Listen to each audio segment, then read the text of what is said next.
but it's turn the finger back around and look at yourself. I talk a lot about this. A couple of years ago, in this 8-day retreat, I was reading from something called the Platform Sutra, and it was written or spoken, really, by someone called the sixth patriarch in the Zen tradition. And this came, it's around the 700s, and this man was very pivotal in the establishment of the Zen tradition in China. And time and again, all through the sutra, he says, don't focus on the faults of others, look at yourself. And somehow in reading it in that retreat, it really hit me. And I saw that there's something really there.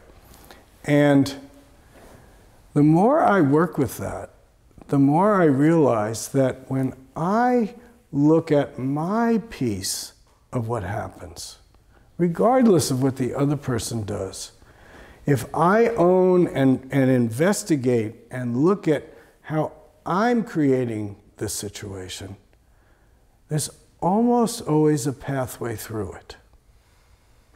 But if I just blame the other person, there's never a pathway through it. Nobody likes to be blamed. As soon as you blame me, I'm going to tell you why you're wrong. And that's where we're going to end up, essentially. Maybe if I'm stronger than you, I'll win. Or I'll think I win. But I don't win. Nobody likes to know what you think is wrong with them. But blah, blah, blah. We're so quick to do it.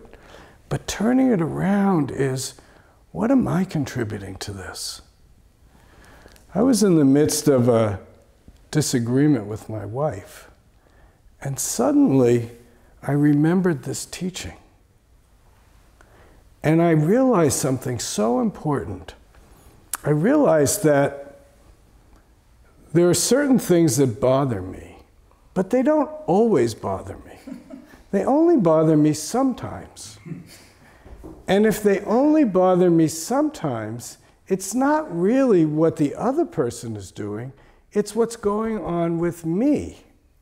If I'm kind of tired and upset and kind of irritable, then something's going to bother me, and it's kind of predictable. But if I'm in an expansive open space, do anything you want, it doesn't matter. So it's not the other person, it's me. And that was so liberating. I stopped blaming, and she was free. She didn't have to deal with my blaming. She can deal with her stuff. That's her business. All I have to do is deal with, what am I bringing to it? I may like something or not like something, but that's my issue. It's not your issue. Now, of course, in certain circumstances, you got to take a stand. You have to say no. You have to, this is relationship, so it's complicated. But as a guiding principle, if we just look at our own actions and own them, there's a kind of freedom that emerges. And it may be a little hard to hear from the way Scott and I are talking, but Buddhism is actually a practice of liberation. The whole point, the Buddha who is the model for Buddhism, had this incredible opening. He realized that he was not separate from the whole world, from the whole universe, that actually he and the whole universe are one. And what he realized is that wasn't just true for him. That was true for everyone and everything. We think of ourselves as this encapsulated separate self. And once we have this firm conviction that we're in an encapsulated separate self, then there's me and there's you.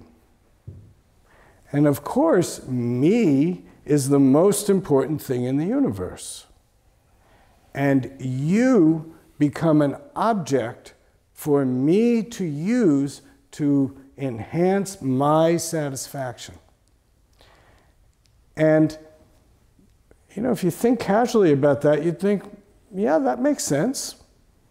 If I use you and everything around me to enhance my pleasure and my good fortune, I'm going to be happy. But what the Buddha discovered, that it's actually the opposite. That mindset creates the suffering that we're so desperate to escape from. And that the true escape from suffering, or better word would be liberation from suffering, is to let go of my firm attachment to my separate self. To recognize that it's all connected and it's all one thing.